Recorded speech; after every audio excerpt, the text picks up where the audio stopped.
തിരുവനന്തപുരത്തെ ഒരു വീട്ടിൽ നിന്നും ഞങ്ങളുടെ പ്രതിനിധി സുനിഷ ചേരുകയാണ്. സുനിഷ, വീട്ടിലുള്ളവരൊക്കെ ആശങ്കയാണോ? 60 രൂപ കൂടുമ്പോൾ നമുക്കറിയാം അത് നമ്മുടെ പോക്കറ്റിൽ നിന്ന് ഒരു 60 രൂപ എക്സ്ട്രാ കൊടുക്കേണ്ടി വരുന്ന ഒരു സാഹചര്യത്തിൽ സാധാരണക്കാരെ സംബന്ധിച്ച് ഒരു ദിവസത്തെ ചിലവുകൾ തന്നെ ഇങ്ങനെ കൂട്ടിയെത്തിച്ച് ചെലവഴിക്കുന്ന ആളുകളെ സംബന്ധിച്ച് അതൊരു വലിയ തുക തന്നെ ആയിരിക്കുമല്ലോ സുനിഷ.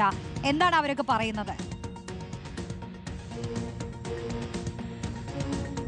ഉറപ്പായിട്ടും റോഷിനി, അതിലൊരു സംശയമില്ല. കുടുംബ ബജറ്റ് താളം തെറ്റുമെന്നത് തന്നെയാണ്. അതായത് ഒറ്റയടിക്കാണ് 60 രൂപ വർദ്ധിക്കുന്നത്. സ്വാഭാവികമായിട്ടും പല വീടുകൾ തിരുവനന്തപുരത്തൊക്കെ സംബന്ധിച്ചിടത്തോളം കൂടുതൽ ഇത്തരത്തിൽ ഗ്യാസ്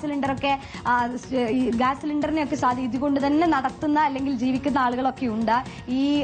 ഇപ്പോൾ ഉള്ളത് തിരുവനന്തപുരത്തെ ഒരു വീട്ടിലാണ്, ബിന്ദു ചേച്ചിയുടെ വീട്ടിലാണ്. ഇതുപോലെ ഒരുപാട് ബിന്ദു ചേച്ചിമാർ ഇങ്ങനെ ഈ ഗ്യാസ് സിലിണ്ടറിനൊക്കെ വില കൂടിയതിൽ വലിയൊരു പ്രതിസന്ധിയിലായിരിക്കുകയാണ്. ചേച്ചി, താളം തെറ്റുമോ നമ്മുടെ കുടുംബ ബജറ്റ്? കാര്യം എന്ന് വെച്ചാൽ പൊതു സാധനങ്ങൾക്ക്, നിത്യോപയോഗ സാധനങ്ങൾക്ക് തന്നെയാണ് ഭയങ്കര വില. അതിന്റെ കൂടെ ഗ്യാസിന്റെ വിലയും കൂടെ കൂടി നമ്മളിനി വളരെ ബുദ്ധിമുട്ടും. എനിക്ക് ചെറിയൊരു ഷോപ്പുണ്ട്, അതിനകത്ത് 3-4 ഗ്യാസ് കുറ്റി വേണം, അതും വലിയ ബുദ്ധിമുട്ടാണ്. അപ്പം നമുക്കിനി സാധനങ്ങൾക്ക് വരെ വില കൂട്ടേണ്ടി വരും. നിത്യോപയോഗ സാധനം ഇങ്ങനെ വില കൂടിയ പാവപ്പെട്ട അതായത് ഏറ്റവും താഴത്തുള്ള ആൾക്കാർ അവരെങ്ങനെ ജീവിക്കുമെന്നാണ് നമ്മൾ ചോദിക്കുന്നത്. നമ്മൾ ഇന്നലെ വരെ ഗ്യാസ് സിലിണ്ടർ വാങ്ങിയത് എത്ര രൂപക്കായിരുന്നു? ഇന്നലെ വരെ ഞാൻ വാങ്ങിച്ചത് 900-നകത്താണ് ഞാൻ വാങ്ങിച്ചത്. 930 അങ്ങോട്ടാണ് വാങ്ങിച്ചത്. ഇനിയിപ്പോൾ 60 രൂപ കൂട്ടി. അപ്പൊ ഇത് നിത്യോപയോഗ സാധനങ്ങൾക്ക് വില കൂടുന്നു, ഗ്യാസിന്റെ വില കൂടുന്നു, ജനങ്ങൾക്ക് ജീവിക്കാൻ പൊറുതിമുട്ടി. ഈ വില കൂട്ടുന്ന കാരണം പൊറുതിമുട്ടി മനുഷ്യർ. ഇപ്പൊ എന്ത് ചെയ്യുന്ന ഇനി അപ്പം യുദ്ധം നടക്കുന്നു, ഇനി അതിന്റെ അപ്പുറം ഇതിന് വില കൂടും. സ്വർണത്തിനാണെങ്കിൽ അതിനേക്കാളപ്പുറം വില കൂടുതൽ. ഈ പാവങ്ങളായ മനുഷ്യരൊക്കെ എന്ത് ചെയ്യും ഗ്യാസിന്റെ വില കൂടി ഇങ്ങനെ പോയി കഴിഞ്ഞാല്? ഇതാണ് ഇങ്ങനെ ചോദ്യമായിട്ട് ഉയരുന്നത്. ചേച്ചി, നമ്മളിപ്പോ സാധാരണ ചില വീടുകളിൽ അടുപ്പും ഉപയോഗിക്കുന്നുണ്ടാകും, അല്ലാതെ ഗ്യാസ് സിലിണ്ടർ തന്നെ നോക്കി നിൽക്കുന്ന ആളുകളുണ്ടാവും. അപ്പൊ ഇവിടെ എങ്ങനെയാണ്? അതെങ്ങനെയാണ്? ഞാൻ ഗ്യാസ് സിലിണ്ടർ മാത്രമാണ് ഉപയോഗിക്കുന്നത്. ഗ്യാസ് സിലിണ്ടർ മാത്രമാണ് ഞാൻ ഉപയോഗിക്കുന്നത്. എനിക്കിപ്പം ഒരു മാസത്തേക്കാണ് എനിക്കൊരു കുറ്റി. പക്ഷെ ഇപ്പൊ എനിക്കത് ഒരു മാസം പറ്റുമെന്നുള്ള എനിക്ക് അറിഞ്ഞുകൂടാ. കാര്യം എന്ന് വെച്ചാൽ ഞാൻ മോള് പിള്ളേരൊക്കെ ഉണ്ട്. പിള്ളേരില്ലാത്തതുകൊണ്ട് ഞാൻ ഒരു മാസം കൂടുതൽ ഉപയോഗിച്ച് പോകുന്നു. പിള്ളേരും കൂടെ വന്നു കഴിയുമ്പോൾ ഗ്യാസ് കുറ്റി ഒരു മാസം ഇനി പറ്റൂല. അപ്പൊ പിന്നെ ഇങ്ങനെ ഗ്യാസ് എടുക്കും. എല്ലാ മാസം 60 രൂപ കൂടുതൽ കൊടുക്കുക എന്ന് പറഞ്ഞാൽ വളരെ ഒരു ബുദ്ധിമുട്ടുള്ള കാര്യം തന്നെയാണിത്.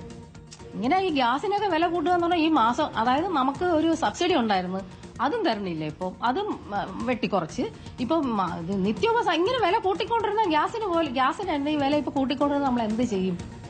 ജീവിക്കണമെങ്കിൽ വളരെ ബുദ്ധിമുട്ടാണ്. ഒരു ദിവസം എത്ര രൂപ ഉണ്ടെങ്കിലേ ജീവിക്കാൻ പറ്റും.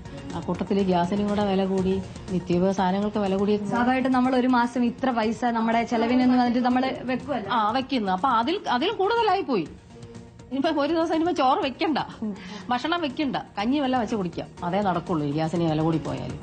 അതാണ് റോഷിനി, വലിയ പ്രതിസന്ധിയിൽ തന്നെയാണ്. സ്വാഭാവികമായിട്ടും ഒരു മാസം ഇത്ര ഒക്കെ വെച്ച് ഇവരിങ്ങനെ ഒരു ചിലവിന് കണക്കാക്കി വെക്കുന്ന ആളുകളാണ്. ആ ഇടത്തേക്കാണ് ഒറ്റയടിക്ക് 60 രൂപ ഇതാ ഗ്യാസ് സിലിണ്ടറിന് മാത്രമാകുന്നത്. അതേസമയം തന്നെ മറ്റ് സാധനങ്ങൾക്കെല്ലാം വില കൂടുകയും ചെയ്യുന്നു. സ്വാഭാവികമായും ഇവരെ സംബന്ധിച്ചിടത്തോളം വലിയ ബുദ്ധിമുട്ടിലേക്ക് എത്തിക്കുമെന്നുള്ളത് തന്നെയാണ്. സാധാരണക്കാരായ മനുഷ്യരാണ്. ഇനിയിപ്പം യുദ്ധത്തിന്റെ ഒരു പശ്ചാത്തലത്തിൽ എത്ര രൂപ ഇനി കൂടുമെന്നറിയില്ല, ഏതൊക്കെ സാധനങ്ങൾക്ക് ഇനി വില കൂടുമെന്നറിയില്ല. അപ്പോൾ ഇതിനൊക്കെ വില കൂടുമ്പോൾ ഇതുപോലെ ബിന്ദു ചേച്ചിമാരെ പോലുള്ള നിരവധി ആളുകൾ ഒരുപാട് ബുദ്ധിമുട്ട് നേരിടേണ്ടി വരും. നമുക്കും അറിയാം, നമ്മളൊക്കെ വീട്ടിൽ നിന്ന് വരുമ്പോൾ ഇങ്ങനെ സ്വാഭാവികമായിട്ടും രാവിലെയും ഉച്ചക്കും രാത്രിയിലും ഒക്കെ ഭക്ഷണം കഴിക്കുന്നു. പക്ഷേ അതിന് പിന്നിൽ എത്ര ചെലവാകുന്നു എന്നുള്ളത് തന്നെയാണ്. വലിയ രീതിയിൽ ഈ സാധനങ്ങൾക്ക് വില കൂടുമ്പോൾ, ഈ ഗ്യാസ് സിലിണ്ടറിന് പോലുള്ളവയ്ക്കെല്ലാം വില കൂടുമ്പോൾ അത് നേരിട്ട് തന്നെ സാധാരണക്കാരെ ബാധിക്കുന്നു എന്നുള്ളത് തന്നെയാണ് വീടുകളിൽ നിന്ന് നമുക്ക് മനസ്സിലാക്കാൻ കഴിയുന്നത്.